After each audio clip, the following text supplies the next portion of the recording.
This is NASCAR Wheel and Modified Tour driver Melissa Fifield, and you're listening to NASCAR Coast to Coast on MRN.com.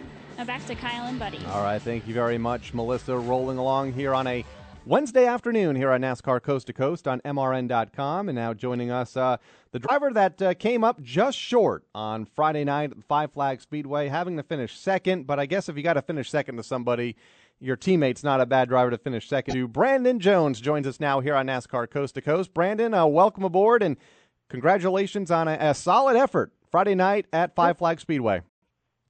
Yeah, thanks for having me on. First of all, today, looking forward to it. But, yeah, definitely been going pretty strong here. We started off a couple weeks ago with the fourth. We went third and second. Now all we have to do is first. So still trying to find that first spot, but like you said, really good run we had. Yeah, the top fives have just been flowing lately. We saw it all the way back at New Smyrna earlier this year, and then a couple of stints outside of there. But ever since Iowa, it just seems like this team has gotten stronger and stronger and stronger. What's been the biggest difference the last 2 or 3 weeks, Brendan?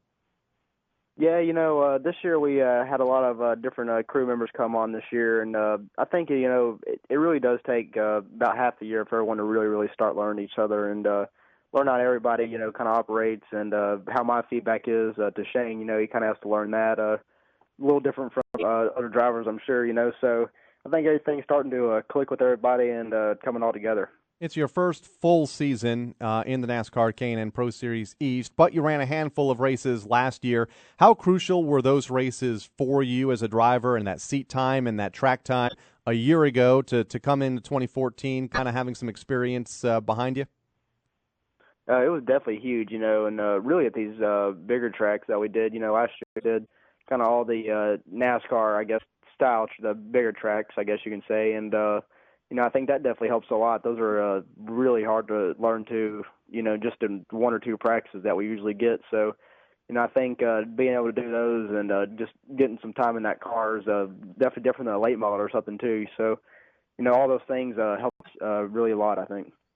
But speaking of late models, you have a late model crew chief. You got a guy that used to run late models and did very well. And when you look at the crew chief list on this K&N Pro Series East, it's a relative who's who. Mark McFarland helping Ben, who has done very well. Mark's a former Wheel and All-American Series champion.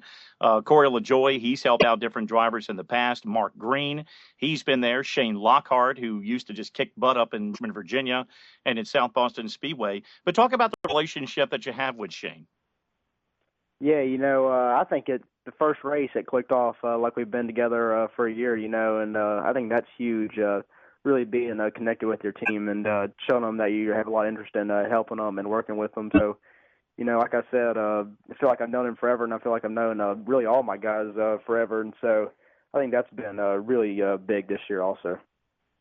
What's the conversations like between you and Ben? I know relatively, I think, the same age, still fairly young in this sport. Ben's having a lot of success right now, winning 4 of the 8 races and the last 3 in a row. How often do you guys converse? Yeah, he's definitely been on a roll here. We're going to try to knock him off pretty soon. We talk a lot at the racetrack, I feel, and a little bit at the shop while he's there. But, talking about, a lot of the bits about the tracks, I guess you can say, pretty much just about because he's been to a few other ones that I have in the past in the late model series and a little bit so he has a little more experience at some of these other tracks, I feel. But, I mean, of course, the fortunes that you've had not only in the K&N Pro Series East has also led to some opportunities in the NASCAR Camping World Truck Series. Kyle and I were just alluding to the youth movement that was in the front 2 rows at Gateway over the weekend. You've had an opportunity to do a little bit of truck racing. What's the season been like there for you, and what does the schedule look like for you as the season continues on? Yeah, I've been sent to get a couple races this year in the truck series, and I've been having a lot of success, I feel, in that too. First couple we haven't had to show for, but it definitely came all together at Dover and ended up a top 5 finish there. So that was pretty cool for all the guys and a big eye-opener, I think, for them as well. What's the rest of your schedule look like in the truck? You mentioned Dover a moment ago. You also ran Martinsville earlier this year. How many more do you have, if any, this season? Yeah, we have a few more this year. Bristol and I think New Hampshire we go to, and that's as well. So the little different schedule for us, but we've been in both of those tracks, or all three of them actually in the K&N series, so I'm not too worried about it. Okay, so here's the deal. The last couple of victories Ben's had are victories at tracks he hasn't laid his eyes on. Bowman Gray, Five Flags to be a couple of tracks. He has laid his eyes on Langley, so you and your Turner Scott teammates need to do a little reverse psychology. Okay, now that you've seen this racetrack, that's not an added advantage. It's time for one of us other boys to kick into high gear. Talk about your thoughts of Langley going there this weekend. Yeah, definitely. We've been watching little videos a little bit on it, trying to get on the simulator some and learn a little bit about it. But I think it won't be too bad. You know, everybody. I didn't get to go because I was still in school, but a couple of the guys got to go and test the K&N car there a few weeks ago, and got a pretty good little notebook. So I think all the cars should be really good. That's coming up this weekend for the NASCAR K&N Pro Series East up at Langley in Virginia. What has surprised you the most this year? You know, got your feet wet last year running some select races at some of the companion events like you mentioned. This year, though, it's been a plethora of different racetracks, from New Smyrna to the flat quarter mile at Daytona, the high banks at Bristol, and the bigger track at Richmond and Bowman Gray a couple of weeks ago. What has surprised you the most? I think it's been the success, honestly, that we've been having already. You know, like you said, the first race of the year really shocked me in the lead a few laps there, and you know, qualifying inside the top 10. And last year our qualifying hasn't been you know, very on top of it, I guess you could say, and been picking up that a lot, I feel, and you know, getting a lot of top fives as well as we've been talking about. So I think those things, you know, they should shock me, I guess, but those are the most things that have been kind of opening my eyes up and giving me some confidence. And, you know, kind of going along those same lines, when you think about a progression of a driver, and Ben can be included in here as well as Greg Galding, Kaz, and Cameron. You know, you run against, say you're running late models or say legends. You're running against kids. Well, kids your age. And then you move up to the next level.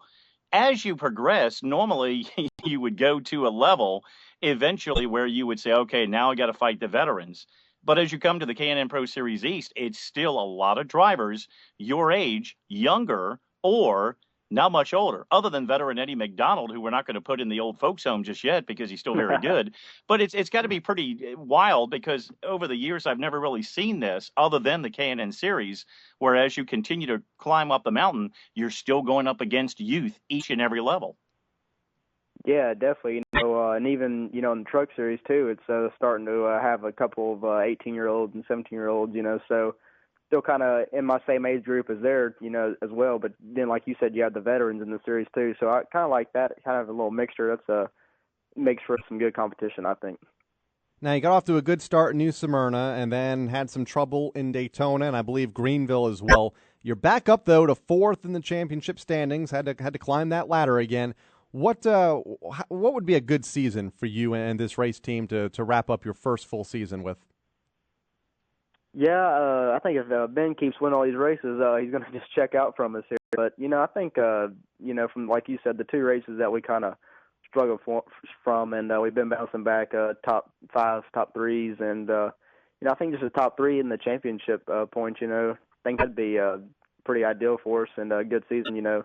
Like I said, just, you know, from having those two bad races, two third races. So, well, you're 3 points out of the top three right now. Fourth in points, just a few behind Cameron Haley, and also just 10 more behind Gray Galding, who is right there in second. So it's tight from second on back, but you're right, Ben beginning to check out with a whopping 55-point lead right now over the rest of the field. Brandon, congratulations again on all the good recent success. You're top fiving and top threeing them, and you know, maybe win number one. If the trend continues, you know, the fourth, the third, the second, probably a win this weekend at Langley if that trend continues.